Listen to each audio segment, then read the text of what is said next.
What's going on, guys? Quick matchup I want to talk about. I taped it today.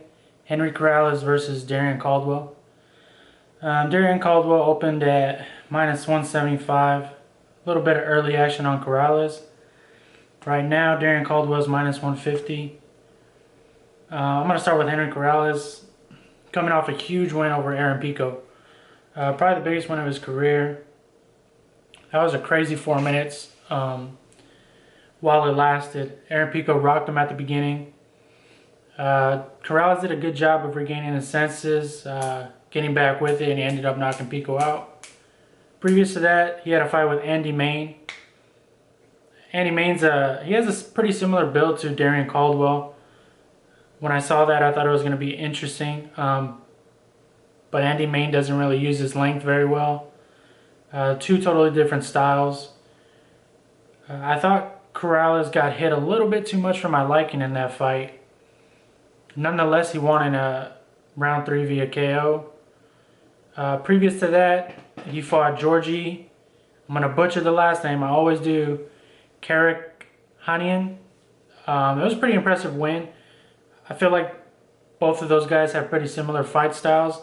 They want to come forward, land the power strikes. Georgie sort of pushed the wrestling pace in that fight. He shot about 4 or 5 times on Henry Corrales. Corrales did a good job of stuffing the takedowns. He won a unanimous decision in that fight. And I also watched a Nawad Lahad fight. Nawad is a Brazilian Jiu-Jitsu black belt. Corrales once again stuffed the shots at the beginning of the fight, forced Nawad into a striking battle. He won that fight by unanimous decision.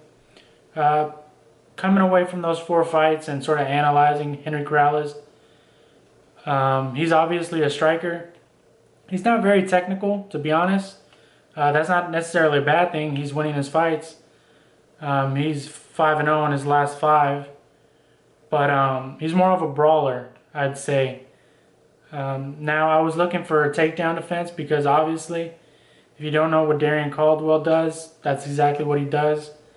He wrestled in college at 149 pounds. Let me pull up his accolades real quick.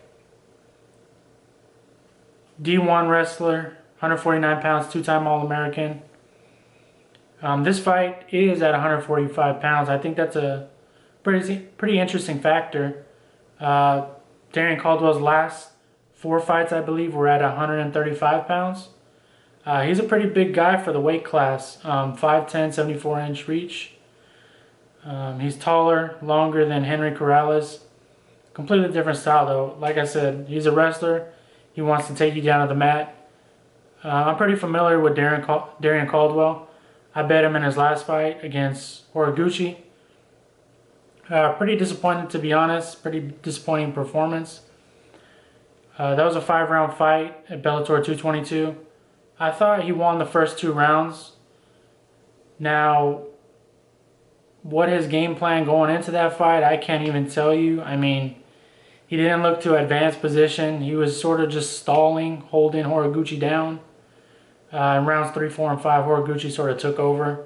Darrion Caldwell started to slow down a bit. The first fight, if you go back and watch the first fight between the two at Risen 14, completely different fight. I thought the first 2 rounds were pretty easily scored for Darrion Caldwell in that fight. He was actually advancing in top position when he had Horiguchi down in those fights. He was landing some good ground and pound. He had Horiguchi in some pretty bad positions.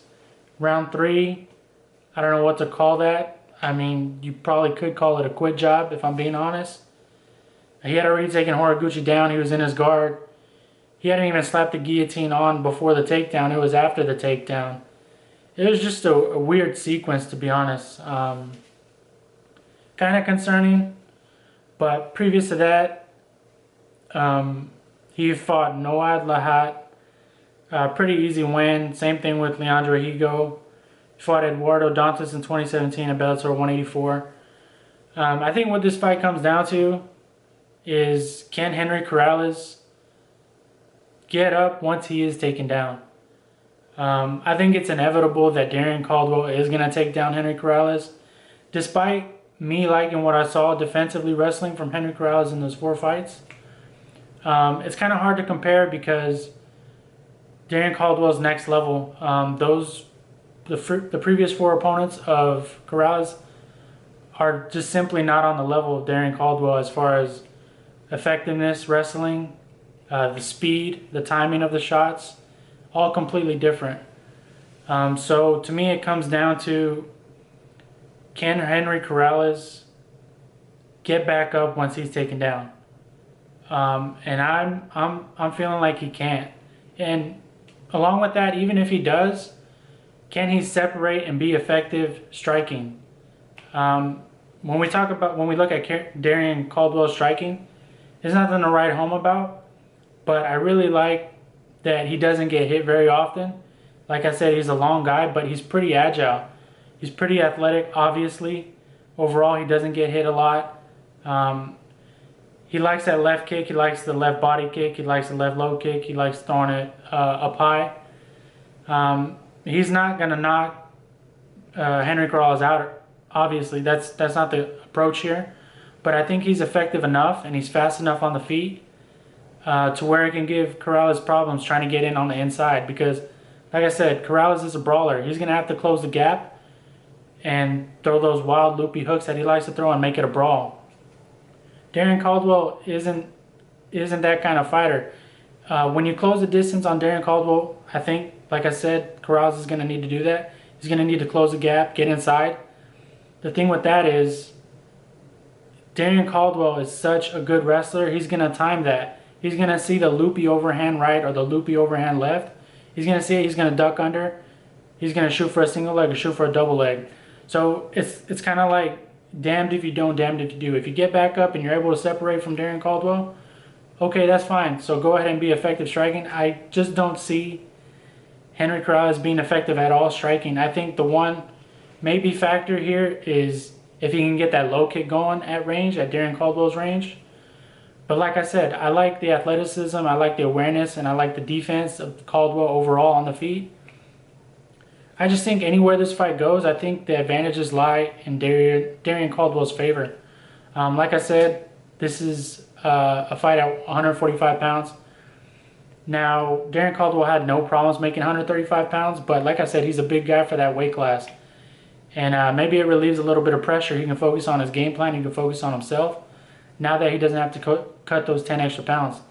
And another thing is, his last 4 fights were 5-round fights. Or 5-round fights, yeah, his last 5 fights. This is a 3-round fight. I also think that favors Darrion Caldwell. In those 5-round fights, cardio was an issue in some of them, but I don't think he's going to reserve himself at all for these rounds 1, 2, and 3, because obviously there's no 2 rounds after that. So the 3-round fight I think favors him. And simply, I haven't seen enough of Corrales on his back or wrestling defensively against high caliber guys, because that's exactly what Darrion Caldwell is, a high caliber wrestler. It just comes down to the price, in which I feel right now is perfect. I think all the value is on Darrion Caldwell right here, minus 150. He was minus 145 yesterday. That was a great price. But I'm comfortable at minus 150. I think this line should be maybe closer to minus 200. I'd say minus 200 is a good line. I think there's value on Darrion Caldwell. I really like this spot. I think he takes a unanimous decision over 3 rounds. I'm going to say 30-27, but it could be 29-28. I just don't see Corrales being successful, separating from the clinch, avoiding the takedowns, and being effective striking. I just don't see it. I got Darrion Caldwell for 3 units at minus 150. Bellator 228 Saturday.